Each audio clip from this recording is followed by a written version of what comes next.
making a list, checking it twice. I'm not talking about the nice and naughty list. I'm not talking about Santa. I'm talking about you. Do you have a list that just goes on and on and on? If you do, you are not the only one.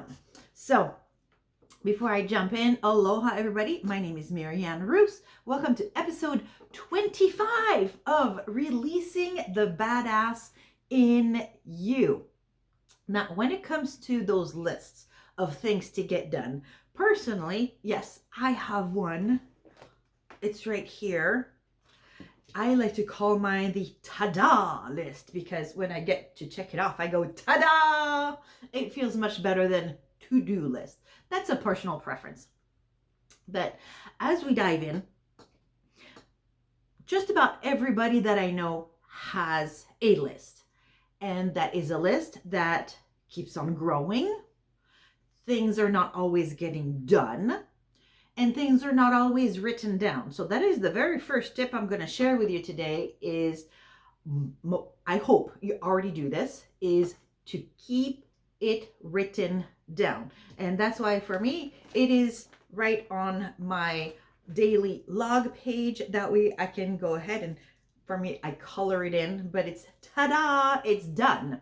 It is written down. Because if it is not written down, it is not going to be happen, because everything else is going to come into play, and then I won't remember that it is something that I intended on doing today or doing this week or doing this month, but it's not going to be top of mind as something that I want to get done.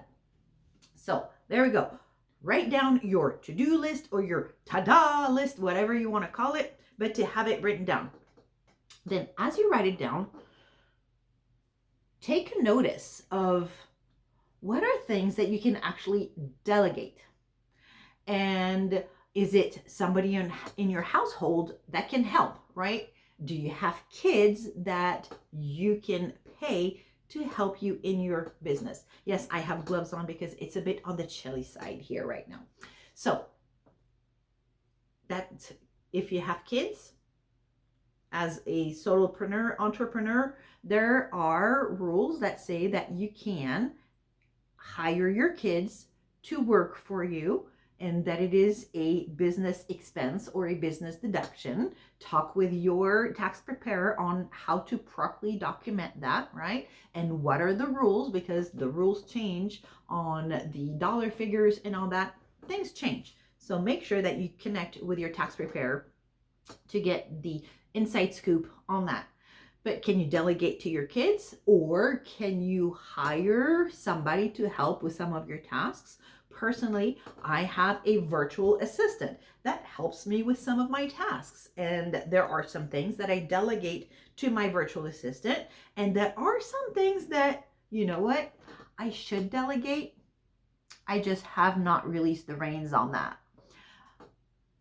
And that's my own personal, right?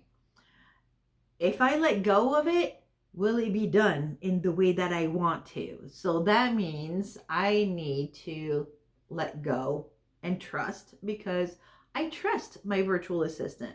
So that's on me to have that trust. So delegate is going to get a lot of things off of your plate. And when I'm talking about a virtual assistant, I'm not saying it's a full-time employee type of thing, working 40 hours a week for you.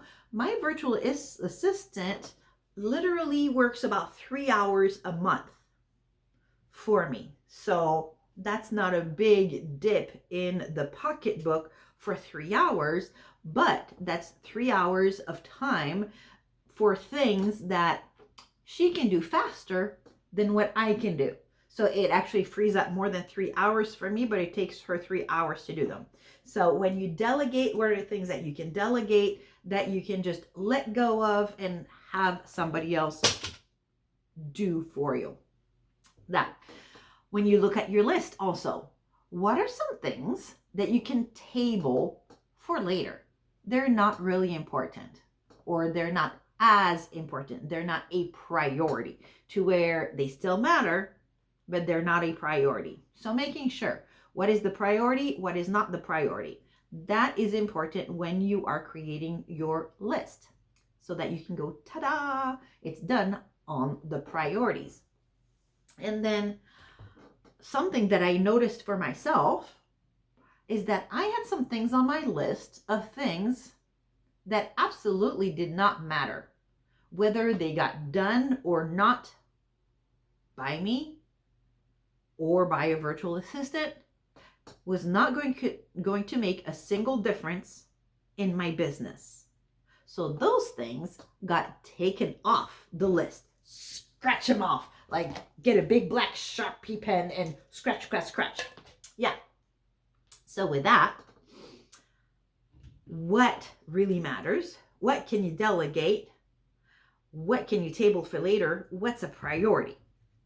Something that helps me in keeping all of that organized is actually a business bullet journal.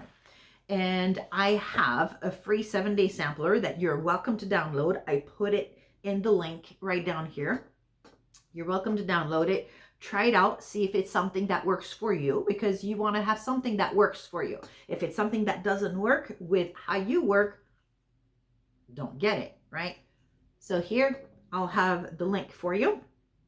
And one reason why I'm actually late in recording today's show, I'm 2 days late. I'm 2 days behind. Ooh, oh my. I'm not going to beat myself up over it. Is because there was something that was a big priority, a project I had been working on, and I was so close to having it done. It needed more of my undivided attention, and it got done. With that, I knew I was going to delay recording today's episode, and I was going to then also delay the releasing of the episode. But with that, there's something big that is colored in on my Ta-Daaa list because it's done and it's live, and it's actually a family gratitude journal. So if you want to check it out, I'll put that in the notes as well. So with that said, I'm going to wrap it up for today. Remember to write it down, check it. What can you delegate? What can you table for later because it is not a priority? And what can you actually remove from it because it doesn't even matter in the long run? All right. I'm Marianne Roos, your guide to releasing the badass in you. Until next time, toodle pip, a hoo-wee-ho.